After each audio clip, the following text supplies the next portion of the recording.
On the front page of this week's Herald, Pope Leo XIV urges everyone to pray the Rosary daily, alone, with families, and in communities.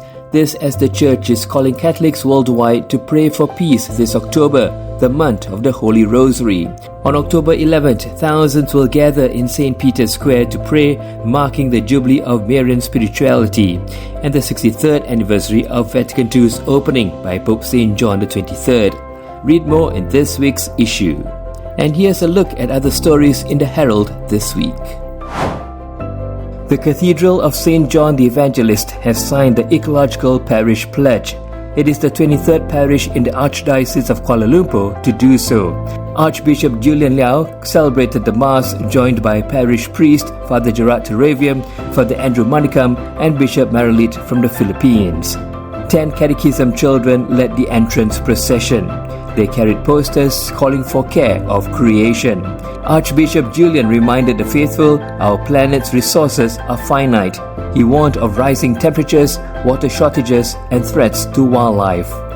Father Gerard pledged the cathedral's commitment to sustainability. The focus will be reducing single-use plastics. After Mass, Archbishop Julian planted a willow tree, a sign of resilience, adaptability, and hope, an inspiring reminder that together we can care for our common home.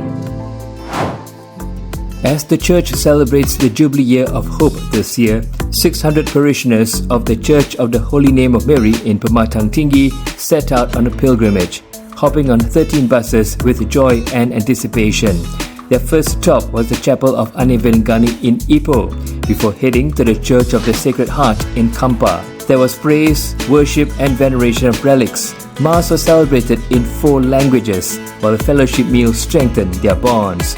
Faith was renewed, families were united, together they became pilgrims of hope. The Church of St Jude in Rawang welcomed the Perjalanan Salib. It marked a 2-week journey of prayer, reflection and renewal. The focus, preparing hearts for the Malaysia Pastoral Convention 2026. The cross was launched on August 16th. It journeyed through all 10 parish zones. It was carried by ministries, families and communities. The pilgrimage ended with a closing Mass on August 31st. Along the way, there were moments of grace, a Taizé prayer night by the youth ministry, a 25th anniversary dinner of the Chinese Apostolic Ministry, a health camp for the sick and elderly, and catechism activities for the young.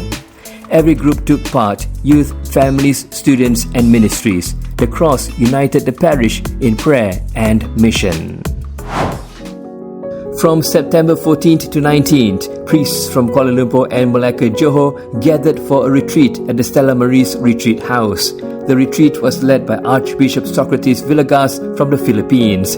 Over 6 days, clergy reflected on their vocation. They prayed about celibacy, pastoral fidelity, and interior life.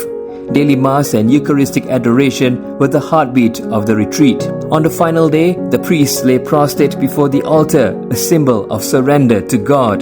They renewed promises and carried candles, the light of Christ. Archbishop Socrates reminded them priesthood is not status, but a bridge of grace. The retreat renewed their spirits and strengthened their mission. There's lots more Catholic stories and news in the Herald. Get your copy at your parish this weekend. On your way out, drop us a like and subscribe to stay updated. Bye.